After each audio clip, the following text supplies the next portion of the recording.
Bismillahirrahmanirrahim. Baik Bapak Ibu, kita lanjut ya sedikit.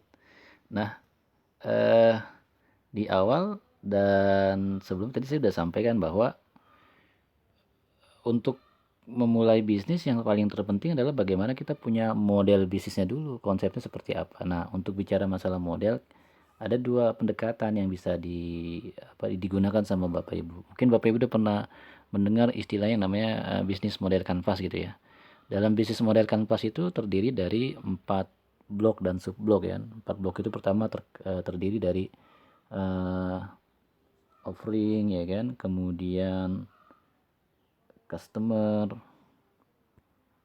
kemudian infrastruktur dan finance. Nah, ini yang berlaku umum kalau kita menggunakan bisnis model kanvas. Apa sih bisnis model kanvas? Bisnis model kanvas ini Bapak Ibu sederhananya kita bisa menggambarkan keinginan, peta, tujuan, angan-angan, harapan, strategi yang ingin kita buat dalam satu lembar kanvas itu maksudnya. Jadi apa yang ada di otak kita itu bisa kita wujudkan, kita gambarkan dalam satu bentuk sederhana dalam sebuah lembar kanvas. Nah, dalam bisnis itu hampir semua bisnis itu punya yang namanya blok-blok ya kan. Pertama, kita dalam bisnis itu harus punya sebuah produk atau jasa yang ditawarkan, itu namanya offering ya. Jadi koperasi yang kita miliki itu kita harus punya value ya kan, proposition terkait dengan jasa layanan keuangan yang kita berikan. Kita harus punya branding yang keren. Jadi kalau bikin nama koperasi, kalau bisa nama koperasi yang sederhana tapi terngiang-ngiang, mengakibatkan persepsi yang kuat di benak masyarakat dan anggota gitu. Jadi buat nama yang bikin persepsinya kuat. Value-nya pun harus kuat. Jadi value itu diusahakan bukan sekedar value yang sifatnya temporal ya kan. Artinya ya kalau bisa value kita adalah value akhirat gitu Bapak Ibu. Jadi kalau memang membuat sebuah lembaga bukan kan kadang gini kalau kita lihat visi misinya koperasi kadang ada visi koperasi menjadi koperasi sehat atau menjadi koperasi terbaik di Indonesia kan gitu. Cuman di Indonesia. Kalau bisa kita gini, visi koperasi misalnya menjadi koperasi menjadi wasilah kemanfaatan baik dunia maupun akhirat kan itu keren Bapak Ibu. Jadi cita-cita kita nggak sederhananya di dunia tapi cita-cita kita sampai ke akhirat itu kalau contoh dari visi misi terkait dengan value ya. Terus proposition pun kita harus bisa punya offering yang keren Bapak Ibu, tadi brandingnya harus keren. Produk-produk yang kita kemas pun, yang kita layan, yang kita produk-produk pelayanan jasa keuangannya pun yang kita berikan pun harus memiliki konsep yang keren juga gitu. Nah, nanti eh, sep- apa eh, mungkin nanti kalau ada yang mau pendampingan koperasi kita bisa bahas ini lebih dalam ya Bapak Ibu ya. Nah, yang kedua terkait dengan customer. Nah, ingat ya, customer kita itu adalah pemilik kita, adalah pemilik perusahaan itu sendiri. Tapi nanti ada dua ya. Kalau koperasi syariahnya izin operasionalnya itu di bawahnya OJK, itu diperkenankan untuk memberikan pembiayaan kepada nasabah non anggota. Boleh kalau izinnya di bawah lisensi OJK. Tapi kalau di kementerian ya yang dilayani harus anggota seperti itu. Nah, terkait dengan konsep customer kita pun harus punya sub strategi atau kunci ya kan yang harus kita buat. Yang pertama kita harus punya customer segment. Di luar sana banyak koperasi Bapak Ibu. Kalau kita nggak mampu, kalau kita nggak menciptakan segmentasi yang tepat, maka kita akan bersaing dengan koperasi di luar sana. Jadi Bapak Ibu ciptakan dulu segmennya. Siapa nih orang yang kira-kira bisa kita layani dan siapa orang yang mau datang ke koperasi kita. Kita buat segmen. Tapi jangan begini, kadang-kadang suka begini. Semua orang butuh pinjaman. Iya betul, semua orang butuh pinjaman. Tapi orang yang bagaimana dulu kan gitu. Artinya apa? Segmentasi itu di awal ketika kita mampu membuat segmentasi pasar, maka kita akan menjadi leader di segmen itu, Bapak Ibu. Caranya bagaimana? Nanti mungkin kalau ada di saat sesi pendampingan kita bisa coba bahas ya. Kemudian channels. Nah, channels itu terkait dengan sarana media promosi Bapak Ibu. Ya. Hari ini kan sosmed, sosial media, digital marketing itu udah luar biasa. Tapi maksud saya gini, yang secara spiritual kita harus buat begini Bapak Ibu. Omset yang kita peroleh, profit yang koperasi peroleh, anggota yang banyak datang kepada koperasi itu semata-mata bukan karena kemampuan kita dalam hal teknologi, sosial media, dan digital marketing, bukan. Tapi kita harus meyakini bahwa anggota yang datang ke kita mengajukan pembiayaan, menjadi anggota itu bukan karena semata-mata kemampuan kita, tapi mereka datang karena ada yang menggerakkan hati mereka datang ke koperasi kita, Bapak Ibu. Siapa? Itu Allah Subhanahu wa taala. Ini muatan spiritual pun harus tetap ada gitu. Jangan sampai gini, kadang-kadang kita mendewakan channel, strateginya bagus ya kan, promosinya jor-joran ya kan, tapi nggak ada yang datang. Akhirnya apa? Timbul kecewa gitu. Karena merasa diri dia yang paling hebat, saya udah hebat gitu. Nggak butuh Allah gitu kan. Nah, yang selanjutnya adalah customer relationship. Jadi kalau Bapak Ibu udah punya anggota, itu anggotanya di manage, dikelola. Makanya nanti di dalam teorinya adalah bahwa anggota, karyawan, nasabah, siapapun yang terkait dengan koperasi itu adalah sahabat kita semua, sahabat hijrah kita di dunia gitu. Jadi mereka adalah sahabat-sahabat kita untuk berbuat kebaikan, untuk berubah. Dan mereka pun adalah sahabat kita di akhirat. Apa konsepnya? Nanti banyak konsep yang bisa menciptakan hal itu Bapak Ibu. Jadi buatlah customer relationship, bagaimana menjaga hubungan dengan, ya bukan hanya pelanggan kan, semua pihak yang memang ada berkepentingan dengan koperasi Bapak Ibu. Oke, keren ya, insyaallah. Kemudian masuk dalam infrastruktur untuk mendapatkan layanan jasa yang bagus, yang baik, value yang keren, kemudian pelanggan yang loyal, jadi sahabat hijrah di dunia, bahkan menjadi sahabat surga di akhirat. Kita harus punya infrastruktur apa nih? Gitu ya. Yang pertama adalah kuncinya activity ya kan. Bagaimana kita aktivitas apa sih yang mendukung sehingga terjadinya tadi hal-hal yang kita inginkan ya. Maka aktivitas untuk menghasilkan produk atau layanan jasa yang baik yang kita inginkan gitu kan. Apa nih? Aktivitasnya apa? Oh, berarti kita harus membuat mekanisme pelayanan kan gitu kan. Standar operasional ya kan gitu. Kemudian standar manajemen, peraturan khusus, dan yang gak kalah penting adalah bagaimana kita membuat sebuah pendekatan metodologi spiritual sehingga koperasi kita kental dengan nilai-nilai spiritual kayak seperti itu. Yang kedua, key resource. Artinya sumber daya, baik sumber daya manusia maupun sumber daya teknologi yang seperti apa yang mendukung cita-cita kita gitu kan. Untuk mem-create sebuah produk yang bagus, kita butuh siapa? Ini kita pikirkan Bapak Ibu. Kita butuh karyawan yang seperti apa? Makanya dalam konsep Hijrah Business School di awal-awal materi saya buat yang namanya rukun bisnis dan rukun Islam. Waktu kita merekrut karyawan itu menggunakan pendekatan konsep rukun Islam tentang sholat Bapak Ibu. Belajar lagi, perdalam lagi tentang filosofi sholat, insya Allah kita akan mendapatkan karyawan yang baik. Oke, ini kita bahas secara umum. Yang selanjutnya, key partnership. Pihak-pihak mana saja yang bisa menjadi partner kita untuk mewujudkan tujuan kita gitu kan. Ini kalau dalam konsep bisnis industri ya, siapa supplier kita kan gitu. Artinya dalam bisnis koperasi ya kita harus siapa nih lembaga-lembaga mana yang bisa menopang aktivitas bisnis koperasi, misalnya sekolah, perkantoran kan gitu. Ini bisa menjadi sebuah cara juga Bapak Ibu sehingga apa yang kita inginkan terwujud. Yang terakhir, nah ini yang gak kalah penting, finance. Nanti di dalam konsep hijrah koperasi, hijrah kopreneur itu ada konsep finance yang beda dengan konsep finance pada umumnya gitu kan. Bagaimana kita membuat sebuah strategi keuangan yang berbeda dengan yang ada seperti itu. Cuman pada umumnya saya mau sampaikan gini, di dalam konsep bisnis model kanvas ada dua hal ya kan. Yang pertama terkait dengan revenue stream dan cost structure. Artinya kita harus membuat juga nih mencakup langkah-langkah yang harus dikuasai oleh seorang pebisnis, dalam hal ini bisnis koperasi. Kita harus membuat rencana anggaran Bapak Ibu ya. Bulan pertama, tahun pertama itu mau omset berapa, kita harus buat, kita harus targetkan, sehingga untuk mendapatkan omset atau profit sekian rupiah, berapa biaya yang kita keluarkan. Ini pun harus kita rencanakan, berapa biaya yang kita keluarkan. Cost stream. Jangan sampai nanti di perjalanan biaya lebih besar daripada pendapatan.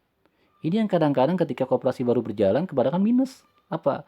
Operasionalnya terlalu besar dibandingkan dengan pendapatan yang didapat seperti itu. Ini Bapak Ibu saya sampaikan secara global. Nah, apa solusinya? Nah, ternyata kami membuat penawaran juga, ada sebuah konsep namanya, kalau ini model bisnis kampas, kami bikin namanya model bisnis masjid. Tapi saya akan sampaikan secara umum aja ya model bisnis masjid. Nah, ini bisnis model masjid.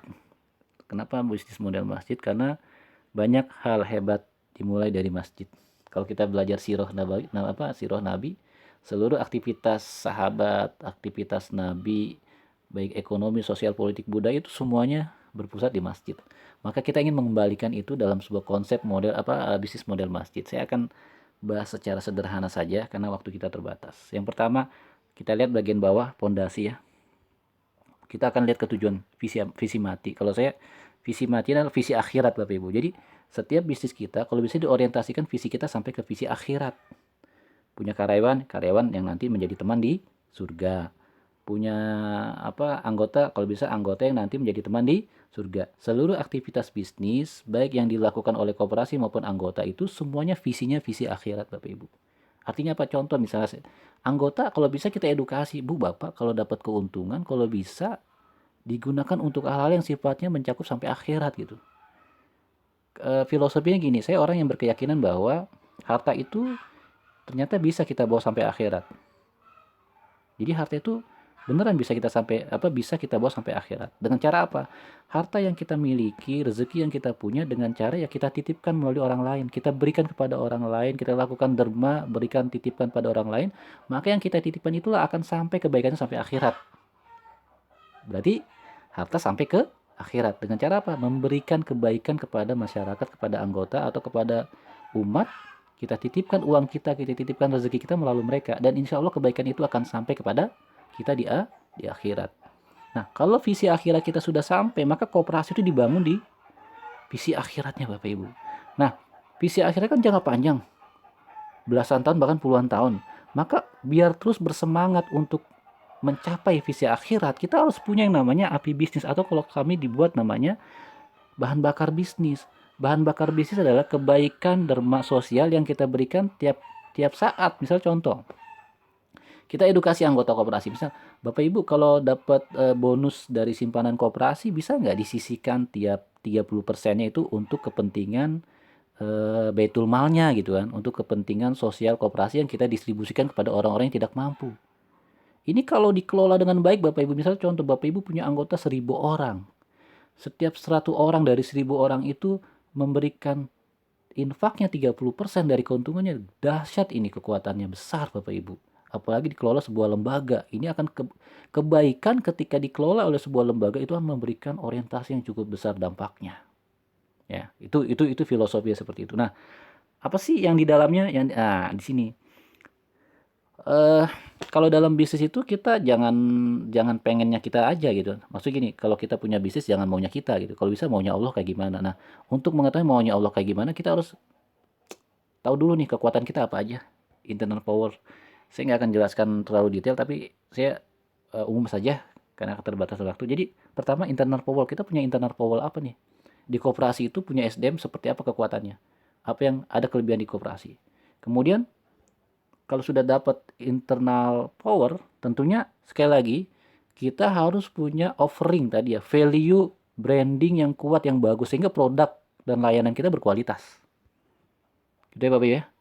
Maka kemudian kita lihat kita punya kemampuan ini, maka harus ada support. Harus ada support dari luar yang bisa meningkatkan atau mendongkrak internal power ini. Ya. Dan ini pasti akan mengeluarkan biaya, Pak. Mendapatkan internal power yang keren, eksternal support yang keren, itu pasti akan keluar biaya. Ya kan? Eksekusi dan dia akan keluar beban operasional. Nah, kemudian pasti ada eksternal power tuh kan kita terkait dengan akses pasar. Tadi yang akses pasar terkait dengan segmentasi pasar. Kita harus kuat di sini, Pak. akses pasar, kita harus punya akses pasar dulu. Kemudian ketika kita punya akses pasar, pasar ini kita bikin segmen test. Jadi kita nggak mungkin melayani banyak orang, nggak mungkin melayani semua orang maksudnya gitu. Kita harus tersegmen bisnis kita itu. Kalau sudah bisnis tersegmen, apapun yang terjadi, bisnis kita akan tetap jalan.